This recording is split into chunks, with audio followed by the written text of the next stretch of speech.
apa? Buat video.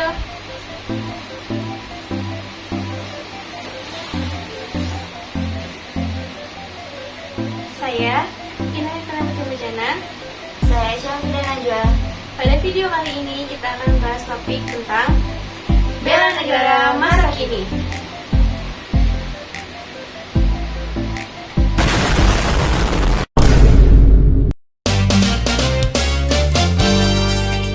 Bela negara adalah konsep yang berkaitan dengan tanggung jawab individu terhadap pertahanan dan keamanan negara.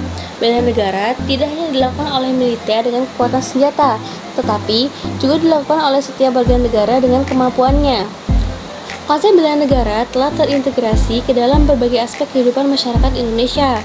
Tujuannya adalah menciptakan tanggung jawab bersama di antara warga negara untuk ikut serta dalam pertahanan, dan kemakmuran negara. Di era digital ini, salah satu hal yang mengancam negara adalah hoaks atau berita bohong. Parahnya, penyebaran berita bohong ini kalau semakin lama, semakin besar dan berpotensi menyebabkan perpecahan. Bahkan, Kementerian Komunikasi dan Informatika mengungkapkan bahwa pada 2017 sudah terindikasi 800.000 situs web penyebar berita bohong. Selain itu, Kemenkominfo juga mencatat bahwa dari 40.000 media yang mengklaim diri sebagai media online, hanya 300 yang sudah terverifikasi oleh Dewan Pers. Padahal pada 3 Desember 2020, Indonesia berhasil pecahkan rekor dengan 8.369 kasus positif COVID dalam satu hari. Nilai ini 4 kali lebih banyak dari kasus harian Indonesia pada Agustus akibat termakan hoaks. Ternyata hoaks tidak sekadar kesalahan informasi yang lewat begitu saja. Nyatanya, berita bohong mampu berimbas pada masalah sosial, kesehatan, dan ekonomi di suatu negara. Kita tidak mampu menghilangkan seluruh hoaks di internet. Namun, kita dapat memproteksi diri dengan memfilter berita yang kita dapatkan. Langkah pertama yang dapat dilakukan adalah dengan membaca seluruh isi artikel. Banyak berita yang memakai judul clickbait untuk menarik perhatian pembaca agar media online tetap bertahan. Berbagai berita di internet kadang menggunakan judul terlalu sensasional yang bahkan sering tidak berhubungan dengan isinya. Inilah mengapa membaca keseluruhan berita menjadi penting.